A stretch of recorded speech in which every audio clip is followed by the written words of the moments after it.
వార్తల్ని ఎలా వక్రీకరించుకోవచ్చు అంటే మన వాళ్ళు చేసేటటువంటిది శృంగారం, ఎదుటి వాళ్ళది వ్యభిచారం అనేటటువంటి కోణంలో ప్రొజెక్ట్ చేసుకోవచ్చు. ఫర్ ఎగ్జాంపుల్ చంద్రబాబు టైంలో ఓకే అయినటువంటి కొన్ని కంపెనీలని జగన్ వచ్చాక ఆపుకొచ్చాడు.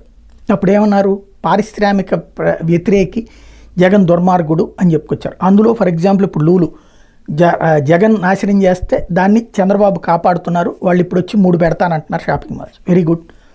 వాళ్ళు అప్పుడు చెప్పింది ఏంటి, వైసీపీ వాళ్ళు విశాఖపట్నంలో రోడ్డు పక్కన ఉన్నటువంటిది 100 కోట్ల విలువైనటువంటి భూమిని అతి తక్కువ రేటుకి ఇస్తున్నారు, వాళ్ళని వేరే చోటకి పెట్టుకోమని చెప్తే ఒప్పుకోలేదు, ప్లస్ వాళ్ళు ఏమీ పెట్టలేదు అక్కడ, అందుకోసం తీసేసామని చెప్పారు.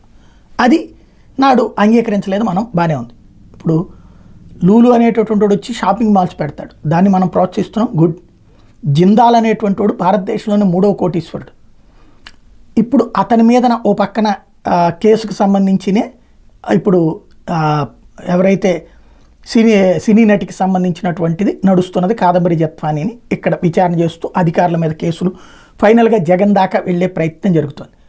అయితే ఇక్కడ జిందాల్ కంపెనీ కూడా వెళ్ళిపోతుందా, దీన్ని ఎలా ప్రొజెక్ట్ చేస్తున్నారంటే, తాజాగా ప్రకాశం జిల్లాలోని ఇనుప ఖనిజ ప్రాజెక్టుకు ప్రణాళిక ప్రకారం కుమ్మక్కే దక్కించుకున్న జిందాల్ గ్రూప్ సంస్థ 6 నెలలుగా ఒప్పందం చేసుకోకుండా దోబూచులాడుతుంది. ఎందుకు అని ఆరాధిస్తే టెండర్ నిబంధనలు కొన్నింటి మార్చాలని ఇప్పుడు పట్టుబడుతోంది.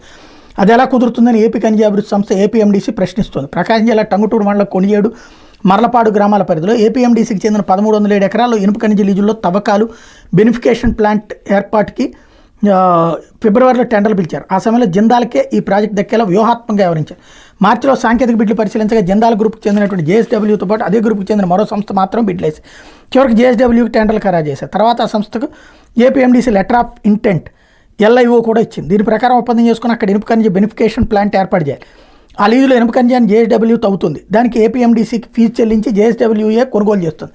అనంతరం దాన్ని అక్కడే ఏర్పాటు చేసే ప్లాంట్లో బెనిఫికేషన్ చేస్తుంది. ఇలా బెనిఫికేషన్ చేసిన ఇనుప ఖనిజానికి మార్కెట్ ధరలో 11% ఏపీఎండీసీకి చెల్లించాలి. కానీ ఇంతవరకు ఆ సంస్థ ఒప్పందం చేసుకోలేదు.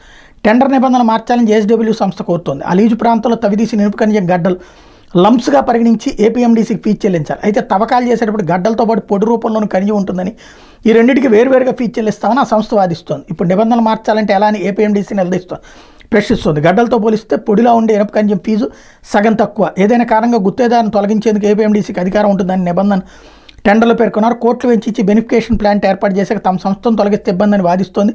ఈ నిబంధన కూడా మార్చాలని కోరుతోంది. దీనిపైన ఏపీఎండీసీ తర్జన భర్జన పడుతోంది. దీంతో మళ్ళీ టెండర్లు పిలిస్తే మేలు. అంటే ఏంటి, ఒక రకంగా చెప్పాలంటే వాళ్ళు ఇక్కడి నుంచి వెళ్ళిపోవడానికి సిద్ధపడుతున్నారు జిందాల్ వాళ్ళు.